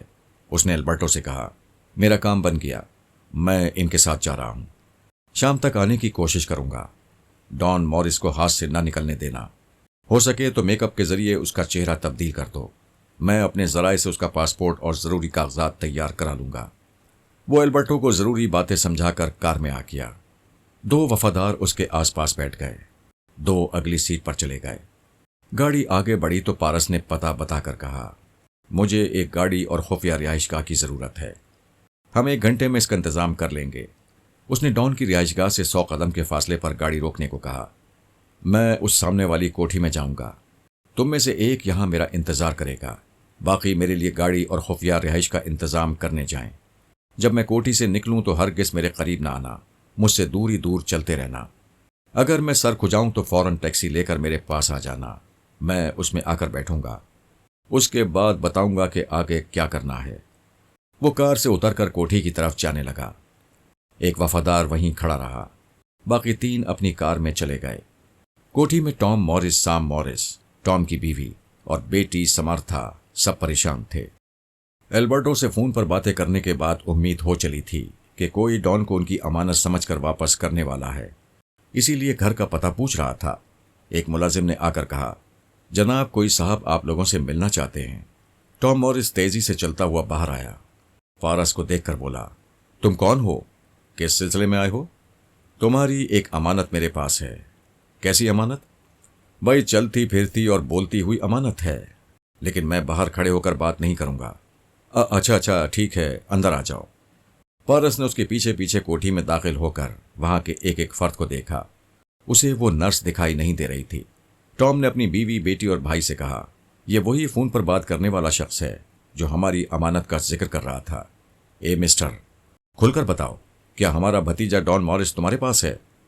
ہاں، وہ سرخ رنگ کی شرٹ، سفید پتلون اور چمڑے کی بلیک جیکٹ پہنے ہوئے ہے۔ میں اسے ایک تہخانے میں باندھ کر آیا ہوں۔ کیا بکواس کرتے ہو؟ میں تمہیں گولی مار دوں گا، پولیس کے حوالے کر دوں گا۔ عجیب احمق ہو، گولی مار کر پولیس کے حوالے کرنا چاہتے ہو؟ ویسے میں کسی کو اپنے خلاف کوئی قدم اٹھانے سے نہیں روکوں گا، لیکن یہ ذہن نشین کر لو، مجھے ذرا بھی نقصان پہنچے گا تو میرے آدمی ڈان کو جان سے مار ڈالیں گے۔ تم چاہتے کیا ہو؟ میں ایک سوداگر ہوں، اپنی ضرورت کے لوگوں کو خریدتا ہوں، جس کی ضرورت نہ ہو اس کے بدلے کسی دوسری ہستی کا سودا کر لیتا ہوں۔ مثلاً ڈان مورس میرے کسی کام کا لڑکا نہیں ہے، مجھے ایک لڑکی کی ضرورت ہے۔ اگر تمہارے گھر میں کوئی اچھی لڑکی ہے تو میں اسے لے کر ڈان کو تمہارے حوالے کر دوں گا۔ تم لڑکی لے کر کیا کرو گے؟ اسے گھر کی خادمہ بناؤں گا۔ اگر صورت شکل اچھی ہوگی تو میری سیکریٹری بن سکتی ہے، اور اگر بہت زیادہ اچھی ہوگی، مجھے پسند آ جائے تو شادی بھی کر لوں گا۔ ٹام مورس نے کہا، خادمہ، سیکریٹری یا بیوی بنانے کے لیے شہر میں لڑکیاں بھری پڑی ہیں، تم ڈان کے بدلے ہم سے کسی لڑکی کا مطالبہ کیوں کر رہے ہو؟ آخر چکر کیا ہے؟ کیا میں نے تم سے پوچھا کہ ڈان مورس کے ساتھ تم لوگوں کا چکر کیا ہے؟ اگر وہ گھر سے چلا گیا ہے تو بے شک جا سکتا ہے، جوان ہے، بالغ ہے، اسے قانوناً اپنے بارے میں فیصلہ کرنے کا حق ہے، پھر تم لوگ اس کے لیے پریشان کیوں ہو؟ آخر کیا چکر ہے؟ انہوں نے ہچکچاتے ہوئے ایک دوسرے کو دیکھا، پھر ایک نے کہا، کوئی چکر وکر نہیں ہے، یہ ہمارا گھریلو معاملہ ہے۔ پھر میرا بھی یہ ذاتی معاملہ ہے، مجھے ایک لڑکی دو اور ایک لڑکا لے لو۔ انہوں نے سوچتی ہوئی نظروں سے ایک دوسرے کو دیکھا، پھر وہ سب ذرا دور ہو گئے اور آپس میں سر جوڑ کر باتیں کرنے لگے۔ اسی وقت پارس نے ایک جوان لڑکی کو دیکھا، وہ پریشان نظر آ رہی تھی، زینے کی آڑ میں کھڑی غصے سے دیکھ رہی تھی۔ سام، ٹام، اس کی بیوی اور بیٹی سمارتھا کچھ فیصلہ کرنے کے بعد قریب آئے۔ پھر سام نے کہا، ہمارے ہاں کچھ کام کرنے والی لڑکیاں ہیں، ہم انہیں یہاں بلاتے ہیں، تم کسی ایک کو پسند کر سکتے ہو۔ پارس نے زینے کی طرف اشارہ کرتے ہوئے پوچھا، ادھر ایک لڑکی ہے، صاف چھپتی بھی نہیں، سامنے آتی بھی نہیں، میں اسے صاف دیکھنا چاہتا ہوں۔ ان سب نے زینے کی طرف دیکھا، پھر سمارتھا بولی، ارے یہ نرس ہے، ڈان کی دیکھ بھال کے لیے یہیں رہتی ہے۔ ٹام مورس نے کہا، ہم اسے ماہانہ $1000 دیتے ہیں، یہ تنخواہ پر تمہارے ہاں بھی کام کر سکتی ہے، کیا پسند ہے؟ پہلے میں تنہائی میں اس سے 2 باتیں کروں گا، اگر میرے معیار کے مطابق ہوگی تو تم سے سودا ہو جائے گا۔ ٹام مورس نے نرس کو مخاطب کیا، مس روما، یہاں آؤ، اس جوان سے باتیں کرو، یہ تمہیں یہاں سے زیادہ تنخواہ کی آفر دے سکتا ہے، ہم تھوڑی دیر کے لیے دوسرے کمرے میں جا رہے ہیں۔ وہ سب چلے گئے۔ روما زینے کے پیچھے سے آئی، پھر اس کے سامنے صوفے پر بیٹھ کر بولی، میں تمہاری باتیں سن چکی ہوں، اگر تم مجھے پسند کرو اور میں تمہارے ساتھ جاؤں تو تم مجھ سے کیا فائدہ حاصل کرو گے؟ پارس نے کہا، تم بہت خوبصورت ہو، میں تمہیں ایک ماڈل گرل بنا کر خوب کما سکتا ہوں۔ تم زیادہ سے زیادہ کتنا کما سکتے ہو؟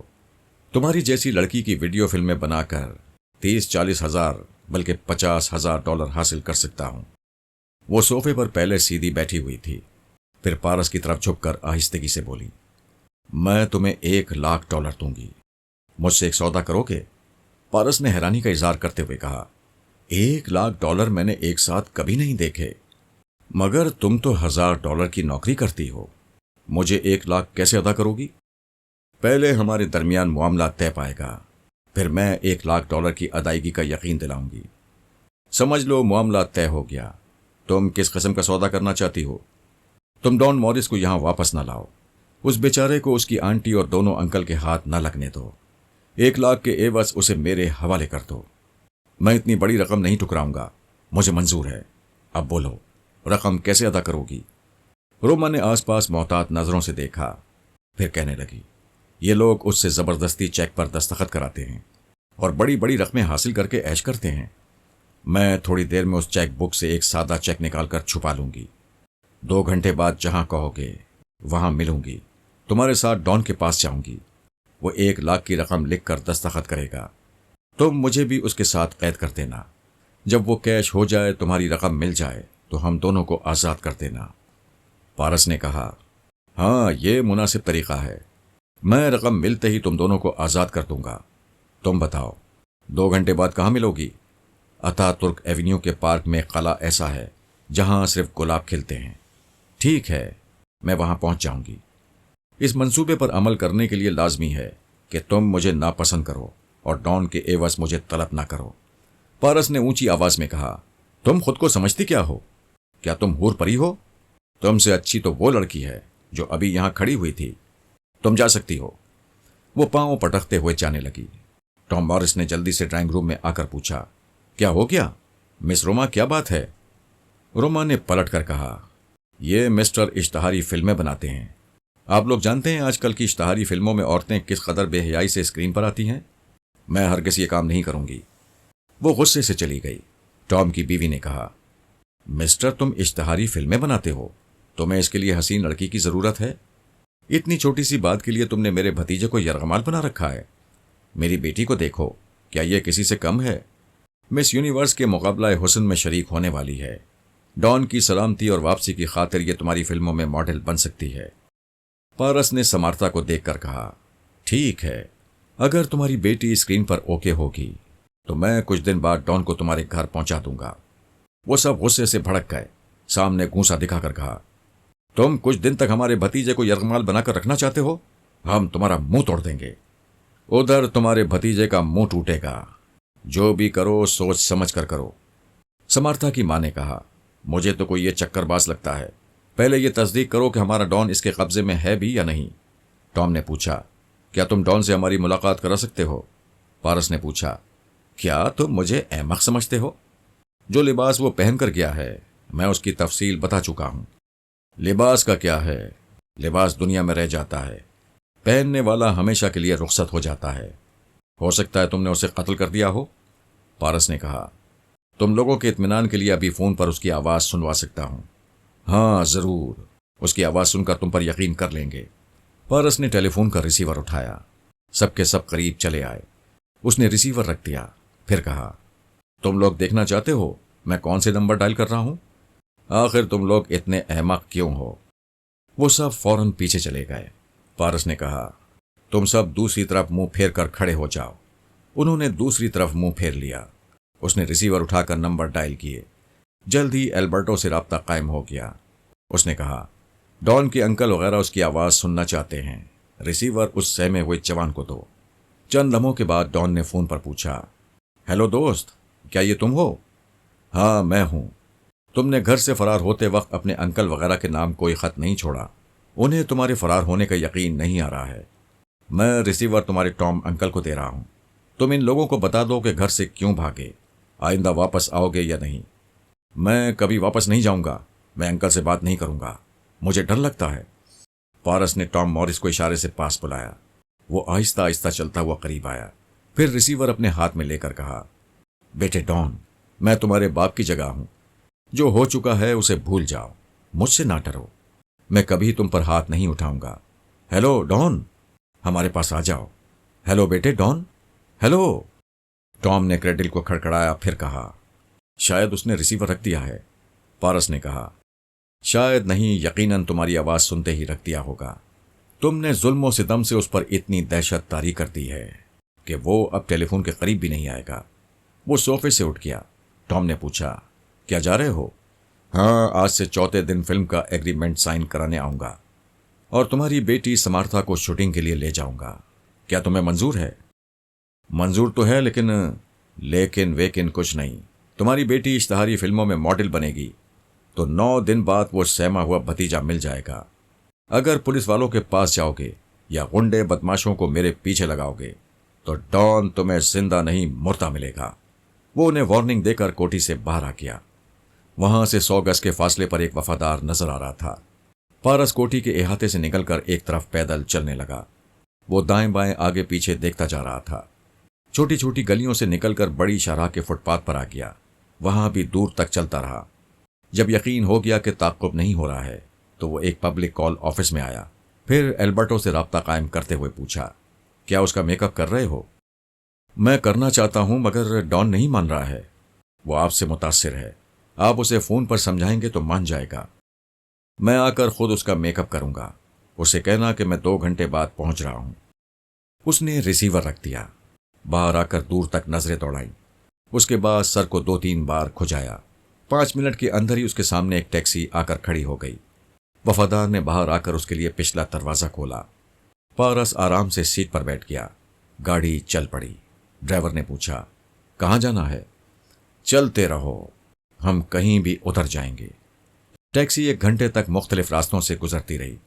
پارس نے ایک جگہ رکوا دی، اس کا کرایہ ادا کیا، پھر وفادار سے کہا، کسی ریسٹورانٹ میں چلو۔ میں ناشتہ اور چائے کے بغیر اپنے گھر سے آیا تھا۔ ان کم بختوں نے بھی کھانے پینے کے لیے نہیں پوچھا۔ وہ ایک ریسٹورانٹ میں آئے، ہلکا سا ناشتہ کیا، موسم کی مناسبت سے کافی پی۔ پھر اس وفادار نے پارس کی ہدایت کے مطابق اسے اتا ترک ایونیو کے پارک میں پہنچا دیا۔ وہ وعدہ کر کے گیا کہ آدھے گھنٹے کے اندر گاڑی لے کر پارک کے گیٹ پر پہنچ جائے گا۔ پارس اس حصے میں آیا جہاں گلابی گلاب کھلے ہوئے تھے۔ صبح کے 10 بجنے والے تھے۔ پارک میں زیادہ چہل پہل نہیں تھی۔ تھوڑی دیر بعد روما نظر آ گئی۔ وہ تیزی سے چلتی ہوئی قریب آئی۔ بہت پریشان لگ رہی تھی۔ بال بکھرے ہوئے تھے، چہرہ زرد پڑ گیا تھا۔ پارس نے پوچھا، خیریت تو ہے؟ پارس سے نظریں ملتے ہی اس کی آنکھوں میں آنسو آ گئے۔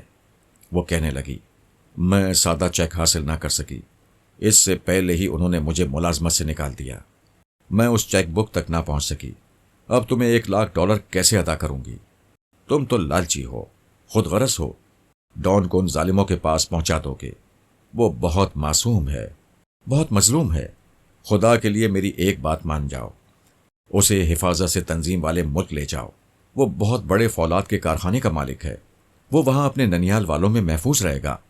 یہ دونوں ظالم چچا اسے نقصان نہیں پہنچا سکیں گے۔ ڈان کے نانا اور نانی تمہیں 1,00,000 تو کیا 2,00,000 بھی دے سکتے ہیں۔ میری بات کا یقین کرو، میں جھوٹ نہیں بول رہی ہوں۔ جھوٹ بولوں تو ابھی مر جاؤں۔ فار گاڈ سیک، ڈان کو بچا لو۔ وہ بولتی جا رہی تھی اور روتی جا رہی تھی۔ اگر آس پاس لوگ ہوتے تو بھیڑ لگ جاتی۔ پارس تھوڑی دیر تک سنتا رہا، پھر بولا، خدا کے لیے اب چپ ہو جاؤ۔ تمہیں روتا دیکھ کر لوگ یہی سمجھیں گے کہ میں تمہیں بھگا کر لایا ہوں۔ وہ آنسو پوچھتے ہوئے بولی، جب تک تمہیں رقم نہیں ملے گی میں ضمانت کے طور پر تمہاری قید میں رہوں گی۔ میں یقین دلاتی ہوں۔ پارس نے اس کے منہ پر ہاتھ رکھ دیا، پھر پوچھا، کیا منہ پر ٹیپ چپکا دوں؟ غضب خدا کا 15 منٹ سے سانس لیے بغیر بولے چلی جا رہی ہو۔ سوری، نہ جانے کیا کیا بولتی جا رہی ہوں۔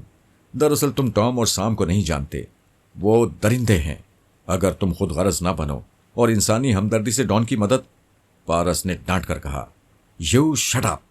اب ایک لفظ بھی کہو گی تو میں تمہاری کوئی مدد نہیں کروں گا۔ وہ سہم کر ذرا چپ ہوئی، پھر کہنے لگی، اچھا اب نہیں بولوں گی۔ تم دیکھ رہے ہو میں اپنے لیے نہیں بول رہی ہوں۔ تمہیں غصہ آ رہا ہے تو اب کسی کے لیے نہیں بولوں گی۔ خدا کو منظور ہوگا تو ڈان محفوظ رہے گا۔ میرے بولنے سے تمہارا دل نہیں پگھلے گا۔ بولنے کا فائدہ بھی کیا ہے؟ اگر بولوں تو ابھی مر جاؤں۔ تم سمجھتے ہوگے کہ دوسری عورتوں کی طرح مجھے بولنے کی بیماری ہے؟ میں خواہ مخواہ کبھی نہیں بولتی، مگر یہ تو مجھ پر سراسر الزام ہے۔ میں خاموش رہتی ہوں پھر بھی بولتی ہوئی سی لگتی ہوں۔ اب تم خاموش کیوں ہو گئے؟ کیا میری باتوں کا جواب نہیں دے سکتے؟ یہ دونوں کانوں میں انگلیاں کیوں ٹھوس لی ہیں؟ کیا تمہارا خیال ہے میں اب بھی بول رہی ہوں؟ اس نے پارس کے دونوں کانوں سے انگلیاں نکال دیں۔ وہ اٹھ کر یوں تیزی سے جانے لگا جیسے بھاگ رہا ہو۔ روما اس کے پیچھے دوڑتے ہوئے بولی، ارے کہاں جا رہے ہو؟ میں تمہیں نہیں جانے دوں گی۔ تمہارے ساتھ ڈان کے پاس جاؤں گی اور ڈان کی زبان سے یقین دلواؤں گی کہ تمہیں تنظیم والے ملک میں 2 لاکھ ضرور ملیں گے۔ وہ آگے پیچھے دوڑتے ہوئے پارک کے مین گیٹ کے پاس آئے۔ وہاں 4 وفادار ایک نئی گاڑی کے ساتھ موجود تھے۔ پارس نے پھر کانوں میں انگلیاں ٹھوس لی تھیں۔ ایک وفادار نے پوچھا، جناب کیا یہ لڑکی آپ کا پیچھا کر رہی ہے؟